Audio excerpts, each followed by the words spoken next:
I learned from, at first were where I got inspiration to do this.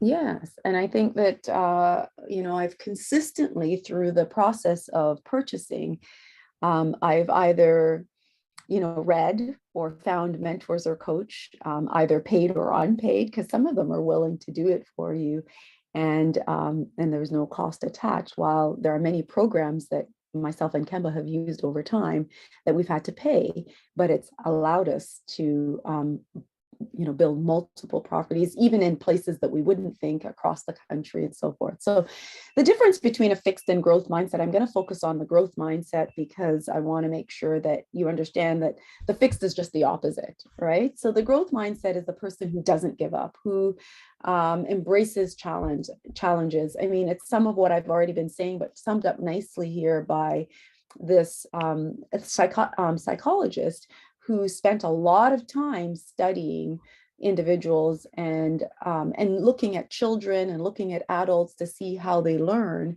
and how they persevere through different scenarios, right? And the person who is able to push forward usually is the one that's not giving up. They look for the opportunity to have challenges and be confronted by challenges, as opposed to the person who would be timid and avoid and not want to experience challenge. I think that as much as we hate to fail, there's a lot of learning and lessons that we can gain through those challenges and through those failures, right? Because I don't think that failure means that you haven't or that you won't be successful or you can't be.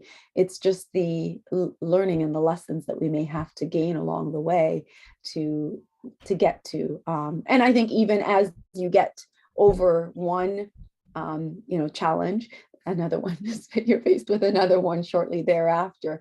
You just, as I said, if you adopt this positive mindset, this growth mindset, you can absolutely.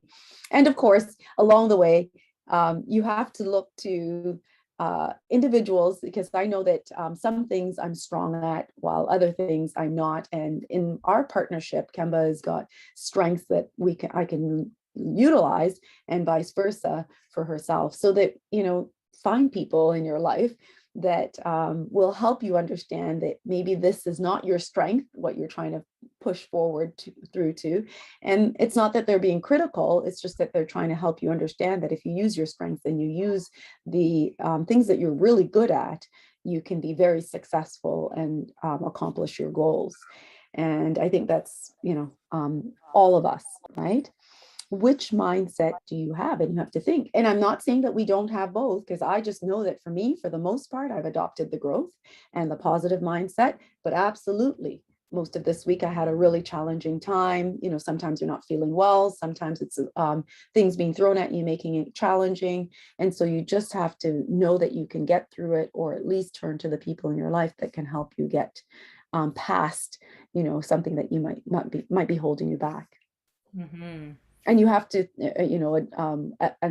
analyze which one you've been adopting mostly. And maybe at work you tend to have the fixed mindset, or the growth mindset more than fixed, and at home you've got a fix more than growth. So you just have to think through where am I operating and how can I improve so that I can achieve the things that I want to, and buy the properties that you want to own in your Maybe in portfolio. the chat you can just say where you think you're at in terms of your mindset right now, growth or fixed.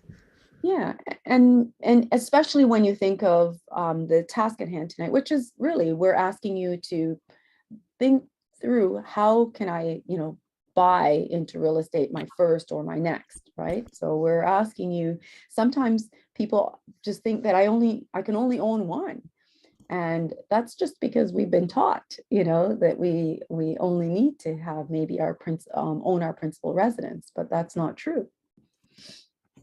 Hmm.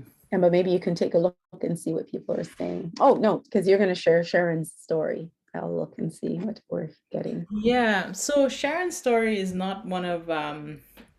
Awesome. I see some growth. Yeah, so Sharon's story, she was a young woman, actually herself and her partner purchased a home in Edmonton, and um they went out and they got a line of credit to use for their down payment, and they went out and they purchased in an area in Edmonton, which is a little bit northwest Edmonton, sort of closer to the downtown core. They lived in that property for 5 years, and sad to say, at the end of it, they needed to leave. Their marriage was splitting up, and before they left Edmonton to come back to Ontario, they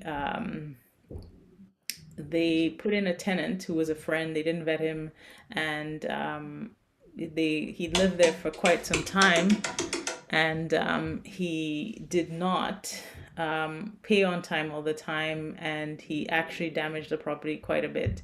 And sad to say, when they left and they were trying to sell it, the property was worth about um, maybe 20 or 30,000 dollars less than what they purchased it for 5 years earlier. And in a market like the Canadian market, where you're thinking, wow, hasn't everything gone up?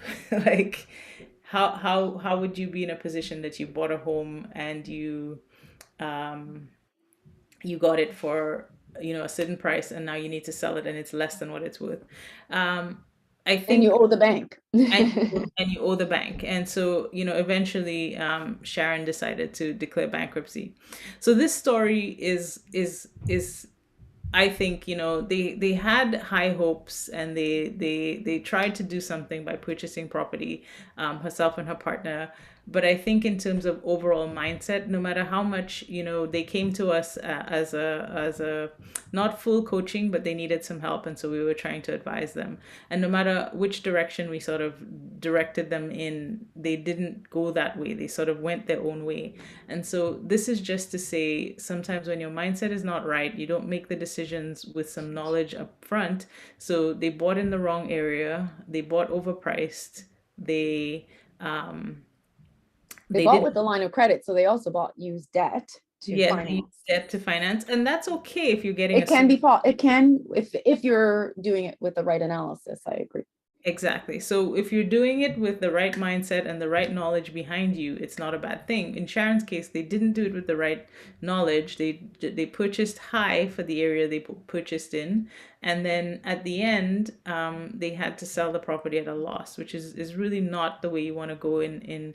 But everything that came up to them, it sort of, they, instead of rising to the challenge of how do I solve for this, they sort of, sunk deeper and deeper and deeper into trouble. And so mindset is a very important part of investing, because if you have a challenge, you want to look at it, how do I solve it and come out on top? How do I solve it and come out on top? And in all cases you won't, but if you compound every time, where you're like, oh, it's this not is not going my way, oh, this is not going my way, it will compound and it will lead you into problems. And so making sure you have a way to solve for problems that come up. We're just trying to say that, it's important to think of solving the problems and moving ahead with the right knowledge and the right mindset that will help you succeed.